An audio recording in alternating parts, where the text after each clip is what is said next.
अस्सलाम वालेकुम ख़वातीन हज़रात, मैं हूं आपका मेज़बान सुमैर और आज के नए प्रोग्राम में हम आपको खुश आमदीद कहते हैं। दोस्तों, आज हम बात करने जा रहे हैं कुछ ऐसे कपल्स के बारे में जो कभी एक दूसरे से बहुत मोहब्बत करते थे, साथ जीने मरने की कस्में खाते थे और एक दूसरे के साथ वादा कर लिया था कि सारी ज़िंदगी हर जगह अच्छे बुरे वक्त में एक दूसरे के साथ खड़े रहेंगे। उनकी शादियाँ बहुत ज़्यादा वायरल हुई, लेकिन फिर वक्त बदल गया और आज एक दूसरे पर कीचड़ उछाल रहे हैं, एक दूसरे को धमकियां दे रहे हैं और कह रहे हैं कि अगर तुम मेरी 100 चीज़ें लीक करोगे तो मैं तुम्हारी 250 चीज़ें लीक करूंगा। एक दूसरे को बदनाम करने की, एक दूसरे की वो सारी बातें जो दुनिया से छुपी हुई हैं वो मंजरेआम पर लाने की धमकियां दी जा रही हैं और दोनों एक दूसरे के सामने अच्छा बनने की कोशिश भी करते हैं, एक दूसरे को बदनाम करने की भी कोशिश करते हैं। सच्चा कौन है, झूठा कौन है, सारी बातें आप सबके सामने रखेंगे, फैसला आपने करना है। हम किसी का साथ नहीं देंगे, फैसला आप लोगों ने कमेंट सेक्शन में करना है। वीडियो शुरू करते हैं, लेकिन उससे पहले आप दोस्तों से गुजारिश है कि अगर अभी तक आपने हमारे चैनल को सब्सक्राइब नहीं किया तो सब्सक्राइब कर दें और बेल आइकन पर क्लिक करना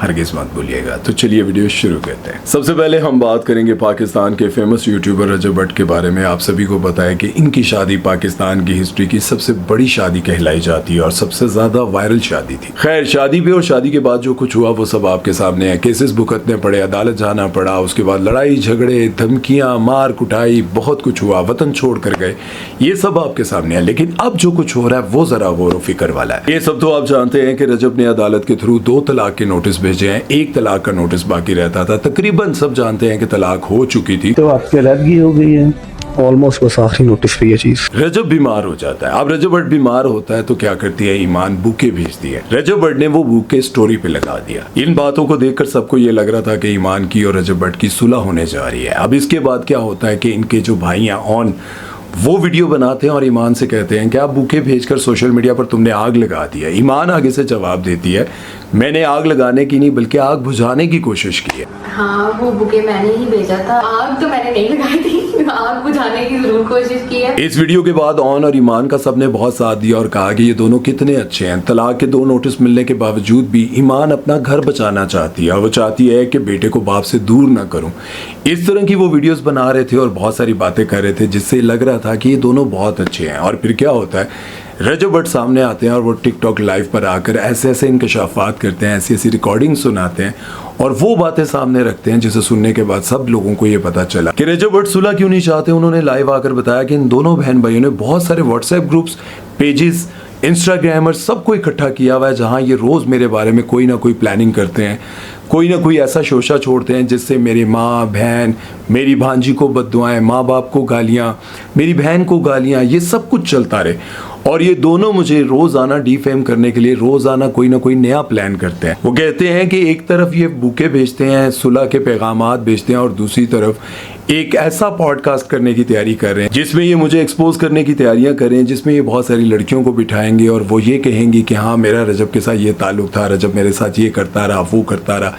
इस तरह की चीज़ें की जा रही हैं। एक तरफ दुनिया के सामने वो अच्छा बनने की कोशिश कर रही हैं, दूसरी तरफ वो मुझे एक्सपोज करने की तैयारी कर रहे हैं। रजब ने बहुत सारी ऑडियोज़, कॉल्स और साथ में ये भी कहा कि मेरे घर की एक एक वीडियो बनाकर आप लोग लेके जाते रहे, लेकिन जिन लोगों को, जिन ग्रुप्स में आप वीडियोस भेजते हैं उनमें मेरे लोग भी मौजूद हैं जो मुझे एक एक बात से आगाह कर रहे हैं। और इन सारी बातों का ईमान ने क्या जवाब दिया वो भी मैं आपको बताता हूँ। वो भी पहली बार लाइव आई और उन्होंने भी बहुत सारी बातें की, लेकिन इससे पहले रजब भट्ट ये कह चुके थे कि भाई मैं हाथ जोड़ कर कहता हूँ कि मेरी जान छड़ दो, कोई और बंदा लभो जिदे ना तो ਤੁਹਾਨੂੰ फेम मिल सके, व्यूज मिल सकन, मेरी जान छड़ दो। मेरी नज़र में तलाक जो है वो मजाक नहीं है, तलाक हो चुकी है, बस एक नोटिस रहना है, वो मैं दे दूंगा। और साथ में उन्होंने ये भी कहा कि अहले तशियों में तलाक इतनी आसानी से नहीं होती, लेकिन जिस तरह होती है, जो कुछ करना पड़ता है वो भी मैं कर लूंगा। तलाक मैं दे चुका हूं, मैं इनके साथ दोबारा नहीं रहना चाहता, तुसी किसी और नु लब लो। लेकिन बात यह है कि इसके बाद जब ईमान सामने आती हैं तो वो एकदम से इतनी अच्छी बन जाती हैं कि देखने के बाद बंदा हैरान होता है कि जब इतनी लड़ाइयाँ हुई, इतने झगड़े हुए, ये सब कुछ हुआ, तब ईमान को ये स्टेप लेना चाहिए था। अब आकर ईमान ने ये स्टेप क्यों उठाया? मतलब तलाक के 2 नोटिस चले गए, सारा कुछ चला गया, अब आकर ईमान ये कह रही हैं कि मैं चाहती हूँ कि ये सोशल मीडिया का ढिंढोरा, ये जो तमाशा हो रहा है, ये सारा ख़त्म होना चाहिए। दोनों फैमिलीज़ एक दूसरे के सामने बैठकर मुझे भी बोलने का मौका दें और हम दोनों इस बात को ख़त्म करें। चाहे मेरा घर बसता है नहीं बसता है, लेकिन इस बात को आमने सामने बैठकर ख़त्म करें। दोनों फैमिलीज बैठें और आपस में रीजनेबल, रिस्पेक्टेबल मैनर के साथ बात करें और इस चीज़ को सॉर्ट आउट करें। लेकिन बहुत सारे लोग ये कहते हैं कि भाई शुरुआत तो आप करते हैं, कुछ भी टॉन्ट करना है, कोई बात करनी है, तनकीद करनी है, रोजाना किसी व्लॉग में रजब भट्ट के हवाले से कोई ना कोई बात आप लोग शुरू करते हैं। फर्स्ट इनकम आ रही है, अब मैंने बंदे को बंदा नहीं समझा करते ऐसे बुला करना, अब से मैंने बंदे को बंदा नहीं समझना, ठीक है, मैंने समझना बस मैं ही मैं हूं बंदे का। अब मेरा ना तो मैं रजब भट्ट का साथ देता हूँ ना इनका साथ देता हूँ, लेकिन ईमान अब ये कहती है कि आमने सामने बैठकर बात को हल किया जाए। मैं नहीं चाहती कि मेरा बेटा जो है वो बाप की शफकत से महरूम रह जाए, और ना ही मैं उनको मिलने से मना करती हूँ। वो आए, खेलें अपने बच्चे के साथ, वो आए यहाँ बैठे अपने बेटे के साथ टाइम स्पेंड करें, उन्हें कोई नहीं रोकेगा। इस पर रजब भट्ट पहले ही कह चुके हैं कि जब मैं अपने बेटे से मिलने के लिए गया तो मुझे बहुत सारी पाबंदियों का सामना करना पड़ा, बहुत हैरेसमेंट का सामना करना पड़ा। मुझे ये कहा गया कि बच्चे की तस्वीर नहीं बनानी, बच्चे को ये उठा सकता है, ये नहीं उठा सकता, यहाँ बैठना यहाँ नहीं बैठ सकते। इस तरह की बहुत सारी बातें सामने आई, जिस पर ईमान ये कहती हैं कि हमने कभी मना नहीं किया, लेकिन हम ये नहीं चाहते कि जब आप आए 6 गार्ड 6 दोस्त ये सारे हजूम बनाकर आप आए। और इस बात पर भी लोग बहुत ज़्यादा हैरान हुए जब ईमान लाइव आई और ये कह रही थी कि मैं सुलह चाहती हूँ, लेकिन उसके साथ साथ धमकियाँ भी दे रही थी कि अगर आपके पास 100 चीज़ें हैं ना लोगों को बताने के लिए, लीक करने के लिए, तो मेरे पास 250 चीज़ें हैं। अगर आपके पास 100 चीजें हैं ना, मेरे पास 250 चीजें हैं। तो लोगों ने कहा ये कैसी सुलह और किस तरह का ये अच्छा जेस्चर दे रही हैं, एक तरफ राजीनामा करना चाहती हैं, दूसरी तरफ धमकियां दे रही हैं। खैर, अब ये सारी बातें आप सबके सामने, आप लोगों को क्या लगता है किसकी गलती है और किसकी नहीं है, ये तो अब आप ही, क्योंकि सारी चीज़ें मैंने आपके सामने रख दी हैं। एक वक्त था जब रजब भट्ट उनको राज़ी करना चाहते थे, वो राज़ी नहीं होती थी। अब रजब भट्ट ने हाथ जोड़कर कह दिया कि मेरा आपसे कोई ताल्लुक़ नहीं है, ना मैं रखना चाहता हूँ, मुझे माफ़ कर दो।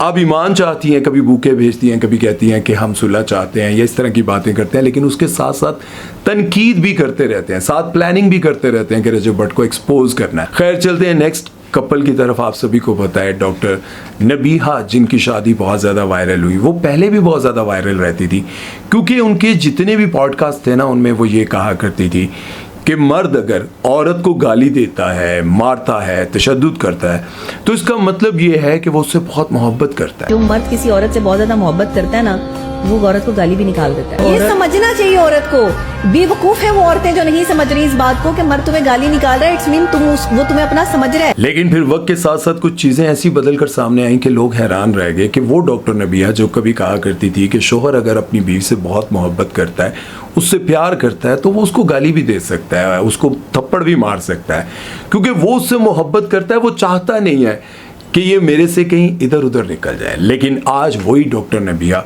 अपने शोहर की ऑडियोज लीक करती हैं और कहती हैं कि ये बंदा औरतों से बातें करता है। ये भी ज़रा गौर से सुनिएगा, ये बंदा रात को औरतों से बातें करता है, इसके फ़ोन आते हैं, मैं पूछती हूँ ये कौन है, तो ये बंदा वहशियों की तरह मुझे मारता है, गालियाँ देता है, मुझे बुरा भला कहता है, मेरे पर तशद्दुद करता है। मुझे मारते मारते इसने बेड से नीचे गिराया। ये मुझे छोड़ ही नहीं रहा था, मेरे बाल पकड़ के जो है वो मुझे दीवारों में और बेड पे मार रहा था। ये वही डॉक्टर नबीहा है जो कभी कहा करती थी कि एक औरत एक मर्द पर कब्जा करके बैठ जाती है, वो उसको इजाज़त नहीं देती, वो अफेयर चलाता है लोगों के साथ, बाहर औरतों के साथ अपने अफेयर चलाता है, मिलता है, मिलाता है, लेकिन उसको दूसरी शादी करने की इजाज़त नहीं देती। अगर वो उसको दूसरी शादी करने की इजाज़त दे दे, वो 4 शादियां करे, 2 करे, उसको इजाज़त दे दे, तो कभी अफेयर ना चलाए। आज डॉक्टर नबीहा अपने ही शोहर के ऊपर ये बात कहती हैं, ये बंदा दूसरी लड़कियों के साथ अफेयर चलाता है, उनको पैसे देता है, उनको पैसे खिलाता है, लेकिन फिर उनका शोहर हारिस खोकर सामने आता है जो कभी कहा करता था कि डॉक्टर नबीहा मेरी रेड लाइन है, कोई भी इस पर बात करेगा या हम पर बात करेगा या सोशल मीडिया पर आकर बात करेगा तो मैं उसे छोड़ूंगा नहीं। आज वही हारिस खोकर सोशल मीडिया पर सामने आकर कहते हैं कि डॉक्टर नबीहा का पहला शौहर लैंडलॉर्ड आदमी था जिसके पास लैंड क्रूजर, रेंज रोवर, पता नहीं कौन कौन सी गाड़ियां थी, और इस औरत ने उस शख्स को इतना ज़हनी टॉर्चर किया, इतनी पाबंदियां लगाई, उसको इतना तंग किया कि वो लैंड क्रूजर, रेंज रोवर से स्कूटर पर आ गया। मतलब उसकी जिंदगी में वो सब कुछ खत्म हो गया और आखिरकार वो दिल बर्दाश्ता होकर इतना बीमार रहने लगा कि उसको हार्ट अटैक हो गया।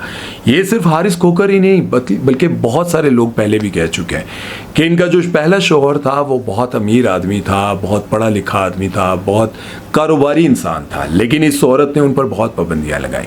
ये वही हारिस खोकर हैं जिन्होंने कहा था कि ये हमारे घर का मामला है, ये फिजा अली ने ये जो तमाशा शुरू किया ये बहुत गलत किया, हमारे घर की बातें शो में करने लग गई। लेकिन फिर क्या हुआ, आज वो खुद ही सोशल मीडिया पर बैठकर कह रहे हैं कि कल रात को वो मेरे पास बैठी थी, सुबह मैंने देखा, हैरान हो गया जब वो खुला के लिए साइन कर रही थी। और मैं हैरान था कि कल तक तो ये औरत ठीक थी, ये दुनिया को अच्छे मैसेज देने वाली, दुनिया के सामने बहुत अच्छा बनने वाली, ये क्या तमाशा करी है। ये औरत मुझे अपने माँ बाप के साथ नहीं रहने देती थी, मैंने अपना अलग घर ले लिया, लेकिन जब भी मैं माँ बाप से मिलने जाता हूँ, मेरे बूढ़े माँ बाप हैं, जब मैं चल भी नहीं सकता था, मेरे जिस्म में जान भी नहीं थी, मेरे माँ बाप ने मुझे चलना सिखाया, पढ़ाया लिखाया, आज मैं उन माँ बाप से मिलूं भी ना सिर्फ डॉक्टर नबिया की खातिर, ये नहीं हो सकता। ये औरत जैसी दिखती है वैसी है नहीं। और डॉक्टर नबिया ये कहा करती थी कि मुझे टर्किश मर्द बहुत पसंद है, और जिसको मैंने पसंद किया वो बिल्कुल टर्किश है, उसकी पर्सनालिटी, उसकी बातचीत, उसका अंदाज सब मुझे बहुत ज़्यादा पसंद है। फिर क्या होता है, डॉक्टर नबिया उन्हीं की ऑडियो लीक करती हैं जिसमें वो गंदी गंदी गालियां दे रहे होते हैं। कॉल करते हैं ना उसको टाइम देते हैं तो कश्ती की बच्ची बहन थी तेरी छोली अभी मातर चौथी वो तेरा भाई टाइम देता है, नहीं टाइम देता है वो। हारिस खोकर गंदी गंदी गालियां दे रहे होते हैं, और वो जानबूझकर ऐसी बातें करी हैं जिस पर उनको गुस्सा आए, फिर वो आगे से गालियां दे, और इन्होंने उन सारी चीज़ों को रिकॉर्ड किया और वो फिर दुनिया के सामने लाई। फिर उन्होंने कलमा पढ़कर कहा कि ये शख्स मुझे मारता है, मेरे पर तशद्दुद करता है। फिर लोग ये कहने लगे कि कल तक तो आप कहा करती थी कि जब कोई मर्द किसी औरत से मोहब्बत करता है तो उस पर तशद्दुद भी करता है, मारता भी है, उसे गालियां देता है, तो उससे प्यार करता है। आज वो प्यार कहाँ गया। और हारिस खोकर से भी लोग पूछते हैं कि कल तक तो आप कहते थे कि डॉक्टर नबिया मेरी रेड लाइन है। हाँ, मियाँ बीवी के दरमियान जो भी लड़ाई है वो सोशल मीडिया पर कौन लेकर आते हैं, आज आप खुद लेकर आ रहे हैं। अब ये सारी बातें करने का मकसद ये है कि जो मियाँ बीवी एक दूसरे के साथ इतनी मोहब्बत करते हैं, प्यार करते हैं, शादी होती है, इतने धूमधाम से होती है, वही लोग जब अलग हो जाते हैं तो फिर एक दूसरे की वीडियोस ऑडियोज इतनी लीक करते हैं। क्या एक दूसरे के साथ रहते हुए आप एक दूसरे की कमज़ोरियाँ रिकॉर्ड करते रहते हैं? जिस तरह से अली हैदराबादी ने अभी जब लाइव वीडियो बनाकर अपनी बीवी को तलाक दी, और उसके बाद दोनों फिर एक दूसरे की बहुत सारी चीज़ें लीक करने लगे। और इसी तरह से क्रिकेटर इमाद वसीम की भी तलाक को 1 साल गुजर चुका है, लेकिन उनकी एक्स वाइफ आज भी उनकी ऑडियोज़ लीक करती रहती हैं, उनको एक्सपोज करने की कोशिश करती रहती हैं। तो ये वीडियो बनाने का मकसद ये है कि जब आप एक दूसरे के साथ रहे, प्यार से एक दूसरे के साथ मोहब्बत थी, फिर वक्त बदल गया, आप एक दूसरे से नफरत हो गई, इतनी नफरत होगी कि एक दूसरे को देखना नहीं चाहते, लेकिन एक दूसरे पर कीचड़ क्यों उछालते हैं, एक दूसरे को इस कदर बदनाम क्यों करना चाहते हैं, एक दूसरे के लिए ज़िंदगी इतनी मुश्किल क्यों कर देते हैं। ठीक है, एक दूसरे के साथ नहीं बनती, अपने रास्ते अलग कर लो, लेकिन सोशल मीडिया पर या लोगों में एक दूसरे को बदनाम करना ये अच्छी बात नहीं है। मुझे लगता है कि ऐसा नहीं होना चाहिए। अब इस बारे में आप लोगों की क्या राय है, कमेंट सेक्शन में ज़रूर बताइएगा। अपना बहुत सारा ख्याल रखिएगा, दुआ में याद रखिएगा। सुमैर चौधरी को दीजिए इजाज़त। अल्लाह हाफ़िज़।